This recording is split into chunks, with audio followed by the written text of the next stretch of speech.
Bueno, vamos a hablar un poco ahora sobre lo que es enfermedades parenquimales pulmonares. Y básicamente vamos a hablar sobre los principales síndromes que afectan al parénquima pulmonar. Entonces, cuando hablamos de síndromes parenquimales pulmonares es importante, bueno, repasar a qué nos referimos con síndromes, a qué nos referimos con parénquima pulmonar, para de ese modo tener una idea global de lo que estamos hablando.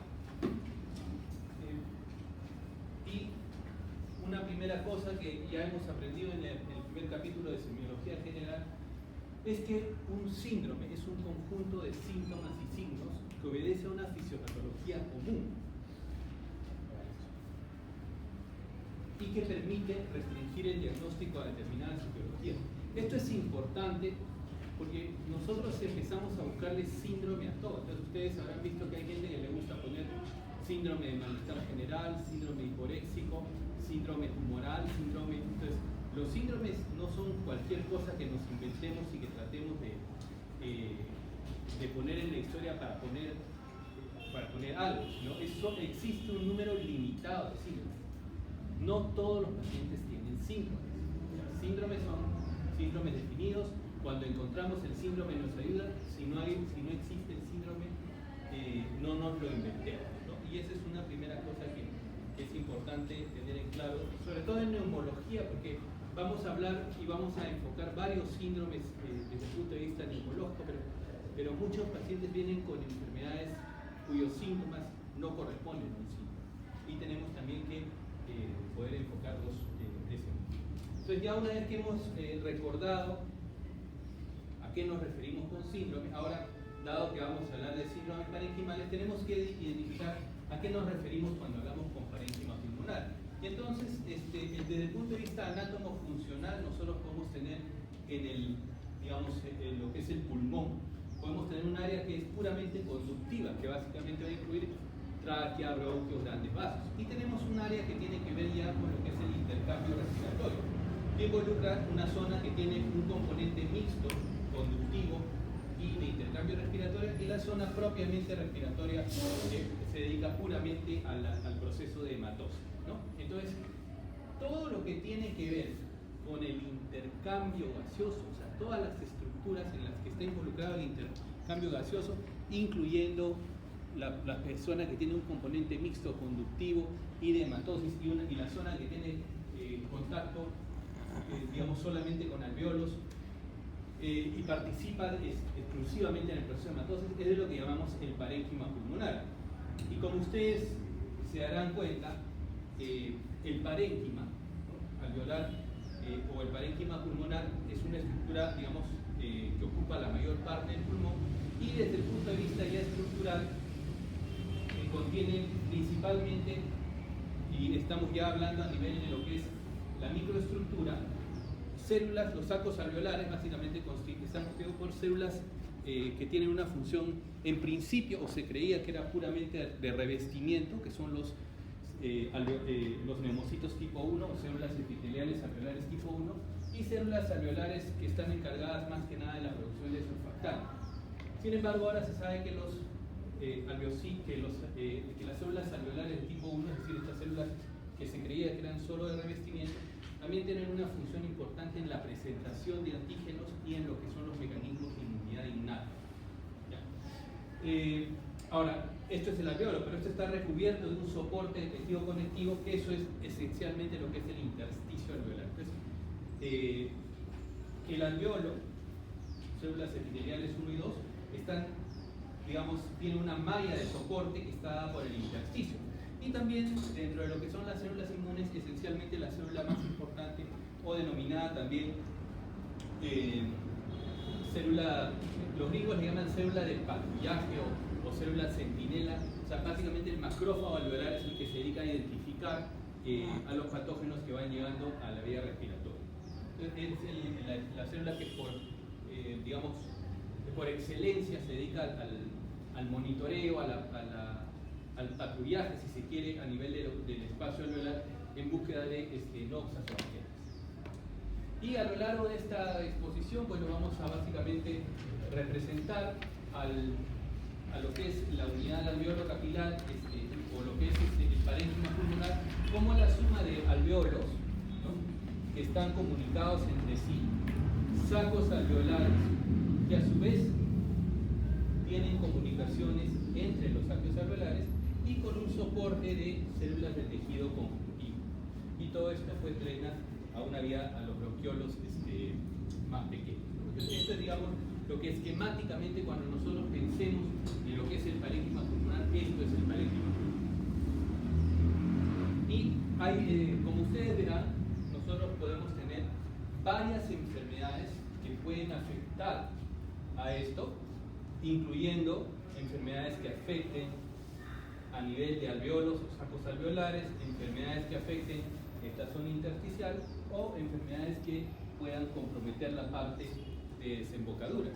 Y entonces, cuando nosotros veamos qué cosas nos pueden ocasionar patología a nivel del parénquima pulmonar, vamos a incluir consolidación, atelectasia, enfermedad pulmonar intersticial, que bueno, en realidad antes se hablaba de síndrome de fibrosis pulmonar, pero la enfermedad pulmonar intersticial difusa comparte exactamente los mismos hallazgos que la fibrosis, y de hecho la fibrosis no es sino el estadio final de las enfermedades pulmonares intersticiales.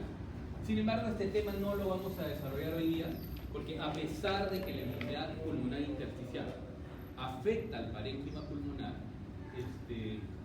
bueno, vamos a tener una sesión revisada para separar. Pero digamos, lo hacemos en sesiones separadas por propósitos puramente didácticos, porque también son enfermedades que afectan el parénquima pulmonar.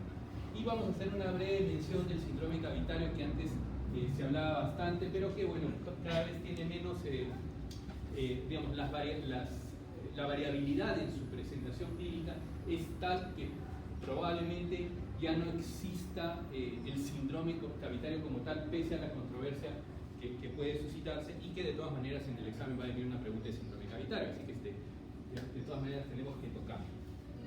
Muy bien, entonces vamos a empezar con el síndrome de consolidación, y que cada año va cambiando, ¿no? Un año se llama consolidación, otro se llama condensación, de nuevo consolidación. En realidad básicamente se refiere a lo mismo, ¿no? Y se refiere a consolidación o a condensación básicamente porque en lugar de tener los alveolos llenos de aire como normalmente están, lo que se produce es ese aire es reemplazado por líquido. Entonces lo que tenemos es un pulmón, digamos, hepatizado. O sea, si ustedes ven la patología de ese pulmón, cuando los pacientes fallecen por neumonía, normalmente cuando ustedes cortan un pulmón, cuando ustedes han hecho anatomía en cadáveres, ¿no es cierto? Entonces el pulmón es más o menos esponjoso, pero cuando ustedes agarran la sección de un paciente que ha tenido neumonía, el pulmón es como un pedazo de hígado. Entonces, por eso es que se llama pulmón condensado o consolidado. Y eso ocurre ¿por qué? Porque en vez del aire que le da esa característica de esponja, el alveolo está lleno de líquido. Y una particularidad es que esto se genera por procesos inflamatorios, y estos procesos inflamatorios se expanden de alveolo a alveolo a través de las comunicaciones, que son los poros de Kohn, y de saco alveolar a saco alveolar a través de lo que son los canales de Lambert, que son las comunicaciones entre sacos alveolares corticos. Entonces, típicamente, cómo pasa el exudado inflamatorio a través de un poro de Kohn, y entonces lo que ocurre es, como ven acá en el gráfico, ¿no?, que tenemos una noxa, generalmente son las causas más frecuentes de neumonía bacteriana, llega por colonización inicialmente traqueobronquial, pasa al alveolo y empieza a proliferar. Si los mecanismos de defensa innatos y adquiridos no logran contener la infección, se disemina de alveolo hacia alveolo y se disemina de saco alveolar a saco alveolar. Y normalmente lo que va a tratar de aguantarlo es las estructuras intersticiales. Las más gruesas son los tabiques, las fisuras, de modo tal que muchas veces estas neumonías o estos síndromes de condensación van a ser limitados por la fisura, y eso generalmente cuando afecta a un lóbulo se denomina condensación lobar. Bueno, entonces esto es bien importante que recuerden, o sea, que en vez de aire esto tiene líquido. Y la otra cosa que es importante recordar es que el líquido es un mejor transmisor del sonido que el aire. Y por lo tanto, la fisiopatología de lo que vamos a encontrar, o sea, la razón por la cual vamos a encontrar la mayoría de hallazgos, obedece básicamente a dos cosas. Uno, a que tenemos líquido denso en vez de aire. Y dos, que ese líquido transmite el sonido, ¿no?, al momento de hacer, de evaluar la voz del paciente, la transmisión del murmullo vesicular. Este aumento de transmisión del sonido va a dar lugar a una serie de fenómenos acústicos, ¿no? Entonces, lo que vamos a encontrar en el examen físico, y si esto lo representamos aún más esquemáticamente y vemos que esto es la vía respiratoria y esto es el parénquima pulmonar, en la consolidación lo que ocurre es que este aire es reemplazado por líquido, y ese líquido genera una mayor transmisión. Y entonces, cuando nosotros en la palpación, ustedes recuerdan que le decimos al paciente, diga 33, y si ustedes dicen 33 van a sentir, y si aplican su mano al pecho y lo hacen con sus pacientes, lógicamente, van a sentir, y ustedes dicen 33 o cualquier cosa que tenga la letra N, lo que van a encontrar es que se transmite la voz, ¿no? Esa transmisión está muy aumentada en el paciente que tiene consolidación, porque el líquido transmite más la voz. Entonces van a invitar al paciente que diga 33, y entonces el frémito vocal va a estar aumentado. Recuerden que cuando hablamos de la palpación, o sea, la transmisión del sonido al tacto, se llama frémito vocal, ¿no? El nombre propio es frémito vocal. Lo otro es la percusión. Normalmente, cuando ustedes percuten su propio pulmón, es un pulmón resonante. ¿Por qué? Porque tiene aire, ¿correcto? Si esto se llena de líquido, va a producir una nota apagada al momento de hacer la percusión, y eso es lo que se llama matidez, ¿no? Y la auscultación va a generar una serie de fenómenos producto del aumento de la transmisión. Entonces, ustedes ya han tenido la clase de auscultación y recuerdan que cuando uno hace la auscultación tiene básicamente tres componentes, ¿no? O sea, el paciente primero evaluamos cómo está el murmullo vesicular, luego evaluamos si hay la presencia de ruidos agregados o soplos, y finalmente evaluamos la transmisión de la voz, ¿no? Y ustedes ya han visto en la clase de auscultación que nosotros evaluamos la voz normal, 33, 33, 33, evaluamos la voz susurrada, o sea, diga 33, 33, 33, ¿no? Y finalmente buscamos egofonía, que es, le pedimos al paciente que diga y normalmente lo que escuchamos es una I, ¿no? Y solamente en casos de interfaces líquido con aire van a encontrar un sonido que se parece como una E amortiguada, como si fuera el balido de una cabra, y eso se denomina egofonía, ¿no? O pectoriloquia caprina. Bien, entonces, cuando hemos hecho toda esa sistemática, ¿qué vamos a encontrar en nuestro paciente? El murmullo vesicular va a ser poco audible y va a ser reemplazado por un ruido que semeja al ruido traqueobronquial. Si ustedes, más o menos para que tengan una idea de cómo se escucha el soplo tubario, que en realidad la onomatopeya es una A, como si el paciente, o sea, como si ustedes soplaran a través de un tubo, y por eso se llama soplo tubario. Pero más o menos para que tengan una idea de cómo suena, si ustedes aplican el estetoscopio en la región de la tráquea, van a escuchar un sonido rudo, inspiratorio, expiratorio. Y ese ruido, que normalmente no se transmite hacia las partes periféricas pulmonares, porque ustedes solo escuchan el murmullo vesicular, cuando hay una consolidación permite que pase ese sonido. Y entonces ese ruido traqueobronquial, que yo lo escucho en la zona periférica, eso se llama soplo tubario. O sea, es un aumento en la transmisión simplemente del sonido por la vía respiratoria. Luego de eso, pues, ese es, al momento que ausculto voy a encontrar eso.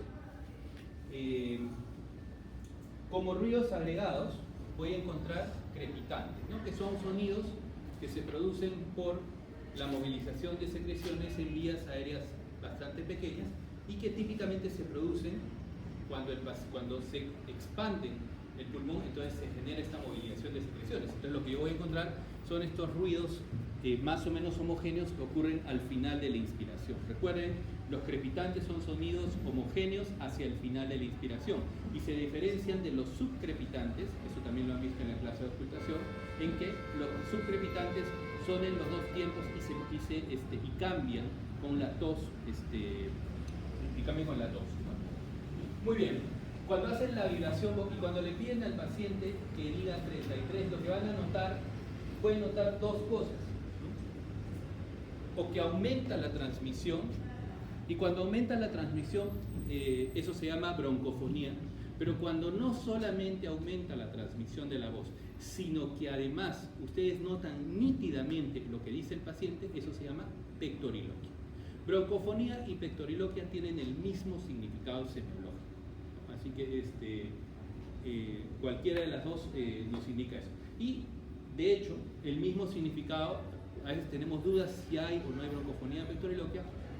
La pectoriloquia áfona, cuando el paciente dice 33 con la voz susurrada, o sea, cuando dice 33, lo que vamos a encontrar, y normalmente cuando el paciente dice 33 con la voz susurrada prácticamente no escuchamos, lo escuchamos muy poco el sonido. Lo que va a ocurrir es que cuando el paciente diga 33 con la voz susurrada es como si estuviera hablando, o sea, van a escuchar como si era 33. Entonces, ese aumento de transmisión con la voz susurrada se llama pectoriloquia. Entonces, broncofonía, pectoriloquia y pectoriloquia áfona básicamente tienen que ver con el aumento de la transmisión del sonido al momento de evaluar la voz, ¿no? Y esto, entonces, en resumen, completa el síndrome de consolidación, ¿no? La anamnesis es variable, generalmente el paciente les va a referir tos, expectoración, en casos de neumonía también en la mayoría de casos va a encontrarse fiebre.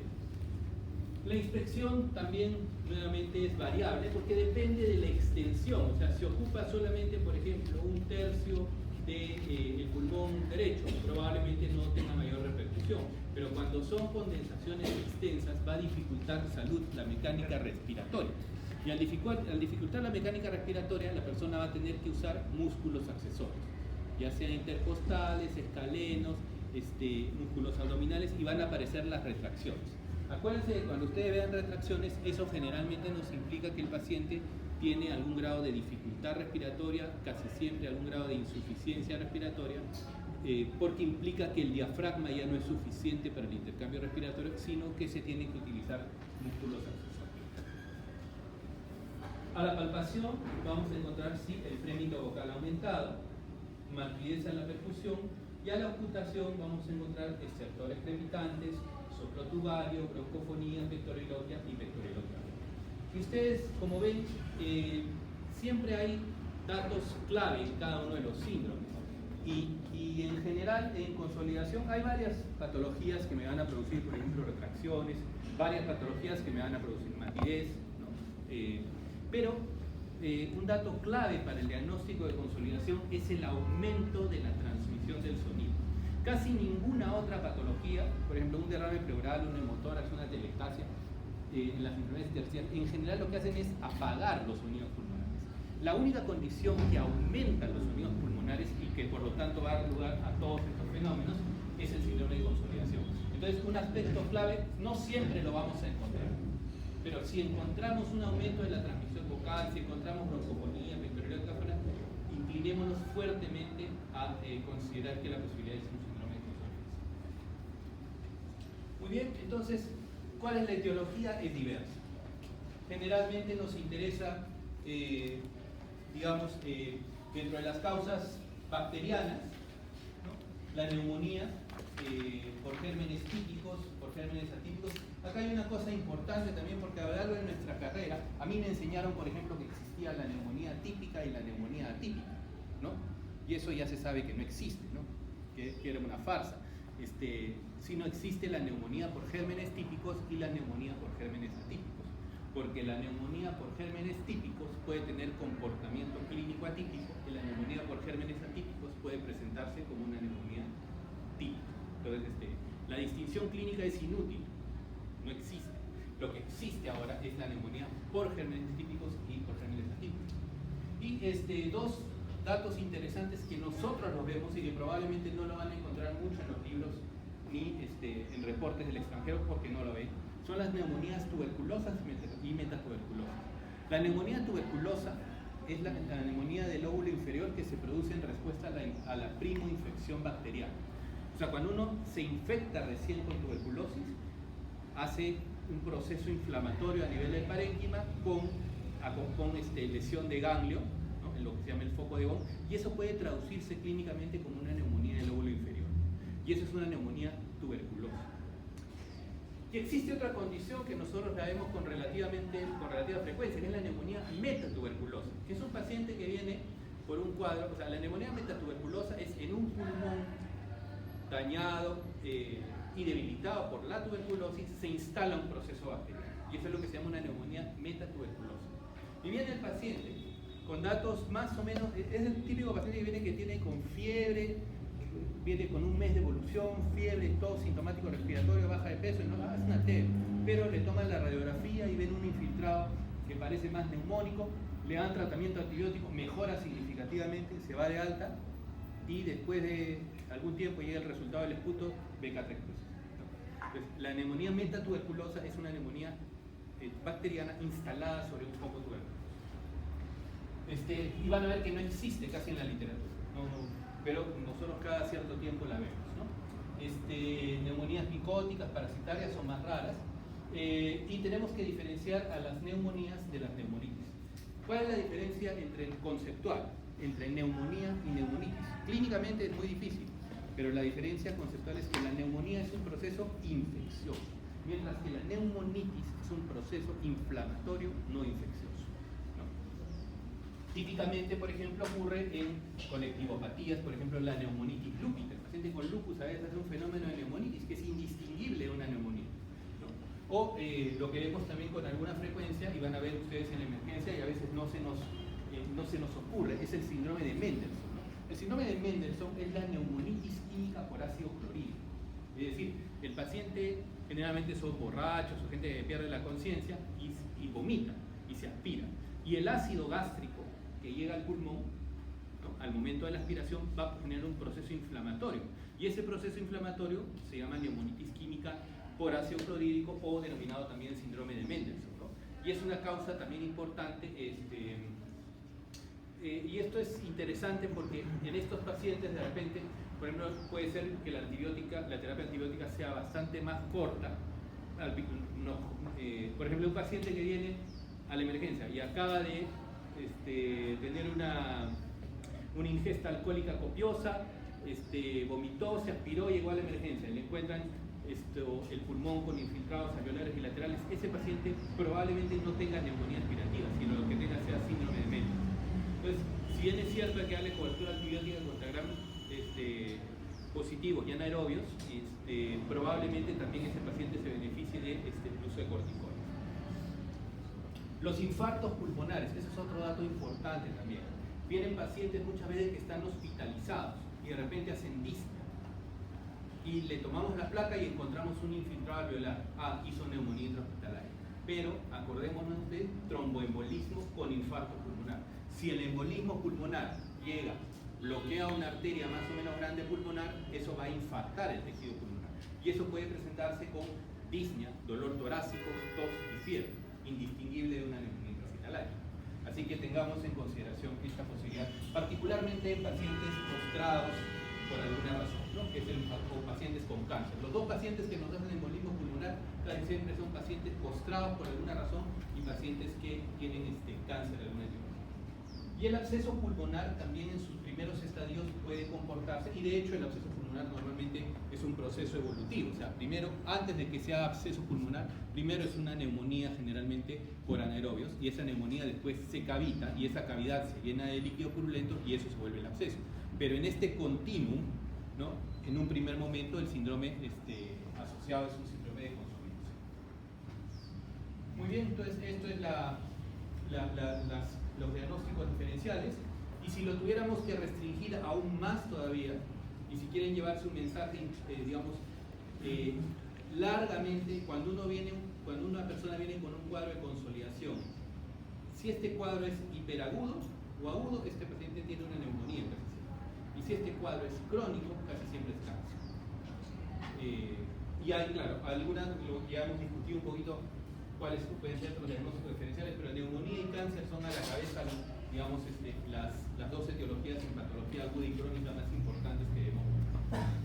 La neumonía, y ahí yendo a la causa más frecuente de consolidación, es una condición infecciosa, ¿no? Entonces, por definición, la neumonía es infecciosa, ¿no? Y básicamente en la neumonía lobar, ya hemos comentado, es la llegada al alveolo, ¿no?, de un si esto es el alveolo normal, en la neumonía lo que va a ocurrir es va a llegar un agente y va a producir un fenómeno inflamatorio con acúmulo de líquido a ese nivel. Y característicamente, una cosa que debemos recordar es que la neumonía afecta a los alveolos, o sea, se llenan los alveolos de líquido inflamatorio. Sin embargo, los bronquios permanecen indemnes. Y por lo tanto, cuando nosotros, entonces si ustedes toman una radiografía, lo que van a encontrar es una área de radioopacidad, o sea, un área blanca en la radiografía. Y esto de, a veces, las áreas en radiología, ustedes habrán visto, lo blanco se llama radiopaco y lo negro se llama radiolúcido. Entonces es totalmente contraintuitivo porque uno dice opaco será negro y lúcido será blanco. Pero es porque en las radiografías nosotros vemos entre comillas el negativo. Antes las radiografías, si ustedes ven las radiografías de los primeros libros del Suros, van a ver que el pulmón es blanco, ¿no? Y el corazón es negro. Bueno, entonces de ahí vienen los términos de radiopaco o radiolúcido. Y volviendo al tema del broncograma aéreo, entonces en la neumonía lo que encuentran es básicamente una superficie, una radioopacidad, pero como los bronquios están preservados, entonces esa columna aérea, así como cuando nosotros tomamos la radiografía, vemos la columna aérea que corresponde a la tráquea, entonces ahí la columna aérea que corresponde al bronquio va a verse como a manera de las ramificaciones de un árbol. Acá tal vez no se vea muy claro, pero si nosotros vemos una imagen tomográfica, ustedes pueden ver acá la bifurcación a nivel de la carina traqueal, los dos bronquiotroncos, y vean acá cómo ustedes ven nítidamente las bifurcaciones bronquiales. Y eso nos hace el diagnóstico radiológico de condensación. O sea, cuando nosotros veamos una radiopacidad, o sea, una mancha blanca en el pulmón, nosotros tenemos que diferenciar. Esto es una neumonía, esto es una telectasia, esto es un derrame pleural. Generalmente, el que tiene broncograma aéreo es condensación. Si la imagen es, digamos, totalmente homogénea, pinza las costillas y jala las estructuras mediastinales, eso es una telectasia. Y si no altera las estructuras mediastinales ni pinza ni tiene una curva ascendente que se llama línea de Damaso, eso es un derrame pleural. Entonces, esa es, cuando veamos radiopacidades, siempre tenemos que distinguir, esto es una consolidación, esto es un derrame o esto es una telectasia. Y esto es como la ven, como le repito en la figura. Muy bien, también hay algunas características clásicas que nos dan, digamos, la pauta y que nos hacen pensar en algunas condiciones particulares, ¿no? Por ejemplo, típicamente la neumonía neumocócica se asocia, generalmente el paciente viene con un cuadro, es generalmente un paciente que luce muy enfermo y generalmente es una neumonía que inicia de manera más o menos abrupta con un dolor pleurítico, porque generalmente digamos, se extiende hasta llegar a la cisura y está limitada por la pleura, y cuando afecta la pleura da este dolor pleurítico que ya ustedes conocen. ¿Cómo es el dolor pleurítico? Un dolor tipo hincada que se exacerba con la tos y con la inspiración. Entonces, hay dolor pleurítico, hay escalofrío y por alguna razón, bueno, entre otras infecciones bacterianas, exacerba al herpes labial. O sea, en los pacientes aparece herpes labial, ¿no? En la neumonía por Klebsiella lo que va a ocurrir es un esputo que genera mucha necrosis y hemorragia alveolar, y entonces lo que genera es una combinación de moco con sangre, y eso hace como una especie de mermelada, ¿no? Por eso se llama jalea de grosella. La grosella es una fruta roja parecida a la frambuesa, ¿no? Nosotros le podríamos decir, pues, o sea, no es tan rojo como la mermelada de fresa, que es así negra, es más bien como una mermelada de frambuesa. La neumonía por anaerobios, típicamente el paciente les va a decir que tiene el esputo es putri, o sea que el esputo huele muy mal. Y ese es un dato característico. Cuando el paciente tose y dice, doctor, yo toso y la flema huele pero horrible, eso es neumonía por anaerobios con seguridad. Y otra clave importante para neumonía por anaerobios son los pacientes que tienen pobre higiene dental. Ustedes van a ver al paciente, realmente van a ver abuelitos que tienen esto y que tienen las encías en muy mal estado, con abscesos periodónticos, con caries múltiples, en esos pacientes siempre curan anaerobios. Siempre denle una mirada a la boca del paciente con neumonía, particularmente en el abuelito, porque muchos abuelitos les dan tratamiento para neumonía, mejoran un poco, pero cuando tú a un paciente que como la neumonía por anaerobios es una neumonía que tiene flora mixta, porque tiene gram positivos, gram negativos anaerobios, tú le das un antibiótico y el abuelo mejora. El paciente mejora, baja la fiebre, se siente mejor, lo das de alta. Y al mes viene con un absceso pulmonar. ¿Por qué? Porque has combatido parcialmente a los gram positivos y negativos, pero los anaerobios siguen avanzando lentamente produciendo abscesos. Entonces, siempre mírenle la boca al paciente con neumonía.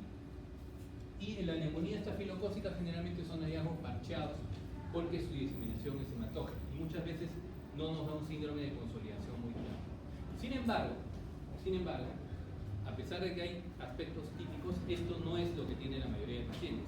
Y lo que tienen que llevarse a la cabeza, y esto es importante porque después llegan al internado, llegan después y ven a la emergencia un paciente, no le encuentran consolidación y no sospechan neumonía. ¿No? Antes, hace 40, 50 años, tú para diagnosticar neumonía tenías que tener un síndrome de consolidación. ¿Por qué? Porque no habían antibióticos. Pues la neumonía evolucionaba en forma natural hasta que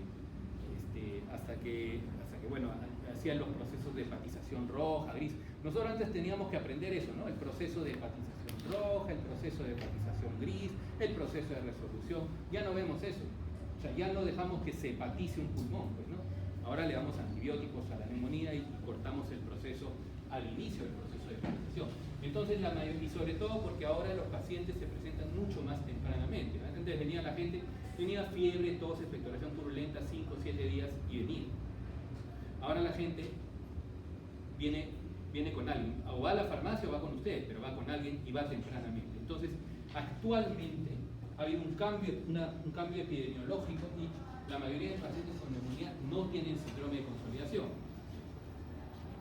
En conclusión ahí, si ustedes encuentran un paciente con síndrome de consolidación, o sea, viene un paciente con fiebre, tos, le encuentran consolidación, eso es neumonía, con seguridad. Pero el hecho de que no encuentren consolidación no quiere decir que no tengan neumonía.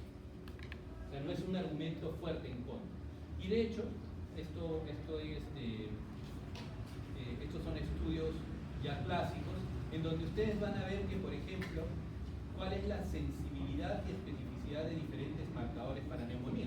Y van a ver que, por ejemplo, lo que es la ocultación del ruido traqueobronquial es el soplo tubario. Entonces, por ejemplo, un soplo tubario, si ustedes encuentran el soplo tubario, es bien específico de neumonía, pero vean que solamente el 14% de los pacientes lo tienen.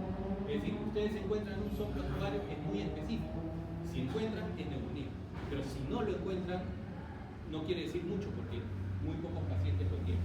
Entonces, como van a ver, cada uno de los síntomas y signos de neumonía no tienen mucha sensibilidad y especificidad, ¿no? Y de hecho, en una serie ya bastante antigua, publicada en el New England, se encontró que solamente el 30% de pacientes con neumonía tenían un síndrome de condensación, ¿no? Siendo, lógicamente, lo más frecuente fiebre, taquicardia y presencia de crepitantes. Esto es claramente los síntomas más importantes. Entonces, muchas veces viene el paciente, básicamente viene con tos, fiebre, no encuentran crepitantes y no escuchan otra cosa. Ese paciente es muy probable que tenga una neumonía, aunque no tenga síndrome de consolidación. Y otra cosa importante es que el único predictor importante de ausencia, o sea, el predictor más importante de ausencia de neumonía, si un paciente tiene todas sus funciones estables, o sea, si su frecuencia cardíaca, su frecuencia respiratoria, su presión arterial y su temperatura son normales, ese paciente no tiene casi consolidación. Y esto de acá, esto lo han ustedes visto en realidad en patología y no vamos a abundar en eso, pero los mecanismos fisiopatológicos de producción de neumonía involucra, pues puede ser diseminación lobar, intersticial, patrón bronconeumónico, hematógeno o biliar. Y solamente el patrón lobar que hemos visto, es decir, que el germen llega al alveolo y se disemina centrífugamente, va a dar lugar al síndrome de consolidación. Las bronconeumonías no nos van a dar consolidación, las neumonías intersticiales no nos van a dar consolidación y las neumonías miliares tampoco nos van a dar consolidación. Por eso es que a veces ustedes mueren un paciente con TB miliar y todo el pulmón está punteado de blanco y no le escuchan nada. Muy bien, acá solamente vamos a mencionar algo muy breve sobre atelectasias, que básicamente ya ustedes van a ver en la clase de atelectasias que las atelectasias por resorción son las más importantes. Hay una clase aparte, así que esto es solamente para que recordemos que la atelectasia se produce por una obstrucción de la vía aérea y eso va a generar colapso pulmonar. Y ese colapso pulmonar, ¿no?, lo que va a generar es disminución de la vibración vocal, matidez y abolición del murmullo vesicular. O sea, básicamente en una atelectasia vamos a encontrar matidez y ausencia de sonidos. Eso es lo que vamos a encontrar. Y un dato importante, no frecuente, pero importante, es la retracción de la tráquea y estructuras mediastinales hacia el lado de la lesión. Es decir, si a un paciente vengo y no le ausculto el murmullo vesicular, por ejemplo, y la tráquea la tengo jalada para ese lado, eso es atelectasia.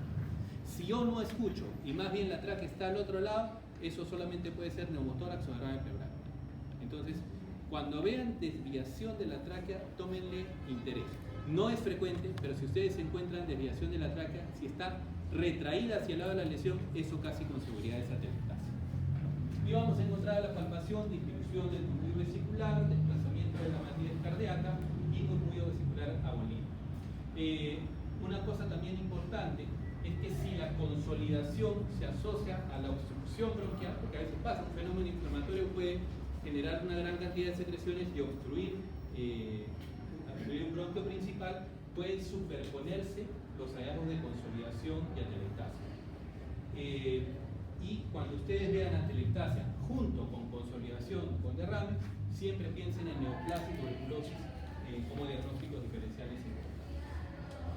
Y vamos a terminar con lo que es el síndrome cavitario, ¿no? El síndrome cavitario se describe clásicamente para la presencia de lesiones, como su nombre lo indica, cavitadas, extensas y periféricas. O sea, para que haya este síndrome, para que nosotros podamos encontrarlo clínicamente, comprenderán que si hay una caverna profunda, en la región iliar, por ejemplo, no va a llegar a manifestarse los fenómenos sonoros. Entonces, para que la podamos evidenciar, tiene que estar periférica y tiene que ser grande. Esas son las dos condiciones importantes para que nosotros podamos objetivar clínicamente una cavidad.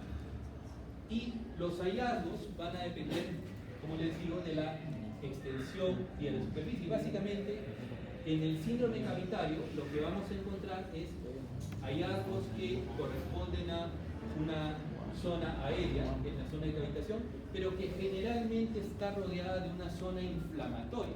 Y esta zona inflamatoria condensada alrededor de esta área de necrosis tiene bastantes signos de consolidación, o sea, se presenta como si fuera una consolidación. Entonces, las vibraciones vocales están disminuidas, pero si lo que predomina es el fenómeno de condensación, podrían estar incluso aumentadas. Puede haber hipersonoridad o timpanismo a la percusión, hay disminución del murmullo vesicular y puede haber soplo cavitario o anfórico, este soplo en O que generalmente vemos, o el soplo digamos en O es un soplo que se denomina cavitario, el soplo anfórico es bien parecido, también es un soplo en O, pero que es como si soplara uno sobre el pico de una botella. Pero estos datos se mezclan con el síndrome de consolidación, porque esta es la cavidad, pero está rodeada generalmente, la típica causa de síndrome cavitario son abscesos pulmonares, y los abscesos habitualmente están rodeados de una consolidación. Y entonces, si yo encuentro, esta es la descripción clásica de un síndrome cavitario, básicamente disminución del murmullo vesicular, timpanismo, disminución del murmullo vesicular, se parece a un neumotórax desde el punto de vista semiológico, a diferencia de que el síndrome cavitario habitualmente se tratan de patologías crónicas, mientras que el síndrome de neumotórax es agudo, hiperagudo, porque es súbito. O sea, el neumotórax son horas. El paciente viene, un dolor lancinante, pleurítico, y con o sin dificultad respiratoria, que lo trae a la emergencia. El absceso pulmonar, lógicamente, es un cuadro generalmente subagudo, tos, fiebre, sudoración nocturna. Pero clínicamente una caverna, una cavidad muy grande, puede sonar muy parecido a un neumotórax desde el punto de vista clínico. Pero como les repito, muchas veces la caverna o el acceso no es tan grande y está rodeado de una gran zona de inflamatoria. Y esta zona, lo que yo voy a encontrar acá, es un síndrome de consolidación. Entonces, va a depender de la naturaleza de la cavitación los fenómenos que encontremos. Muy bien. Concluyendo, ¿no? Ya hemos visto que hay varios síndromes que afectan el parénquima pulmonar. O sea, y esa es otra cosa, no existe el síndrome parenquimal pulmonar. O sea, no pongan en su historia síndrome parenquimal, o pueden poner síndrome parenquimal pulmonar, 2 puntos, síndrome de consolidación, atelectasia, enfermedad pulmonar intersticial, tumoral, cavitario. O sea, existen varios tipos de síndromes que afectan al parénquima pulmonar, pero el síndrome parenquimal pulmonar como tal no existe. O sea, hay síndromes clínicos que afectan al parénquima pulmonar. Entonces, cuando vemos en la historia síndrome parenquimal pulmonar, no me están diciendo nada. Me están diciendo lo mismo que me dice el portero: doctor, ese paciente está mal del pulmón, puede verlo. Entonces, nosotros tenemos que llegar a un diagnóstico apropiado, ¿no? Bueno, con respecto a la bibliografía, bueno, en Suros y Carlson, nosotros también hemos preparado un resumen. Si no lo tienen, se lo voy a delegado el lunes para que lo puedan copiar el librito. Y lo que siempre les recomiendo es estas 2 páginas. Una es esta de acá, que es una revisión de semiología interesante, porque además de ser una revisión semiológica, también les da, tiene sonidos. Entonces ustedes, a ver, quiero escuchar un crepitante, quiero escuchar un sibilante, más o menos cómo se escucha. Y hay en realidad ejemplos de todo lo que es el examen, tanto clínico como la ocultación a nivel de todo lo que es así que ese link está en el PowerPoint, así que cuando se bajen el PowerPoint denle clic a eso, es algo bien interesante. Y a mí me gusta mucho también este manual, que es el manual de semiología de la Universidad de Chile, que es un manual, es pequeño, ¿no? O sea, es una lectura rápida y trae en forma concisa lo más importante de lo que es semiología. Tal vez para ahora de repente ustedes lo vean un poco simplón, pero les aseguro que guárdenlo para cuando sean internos, porque les va a ayudar bastante, ¿no? Ustedes van acá y van a ver que, bueno, hay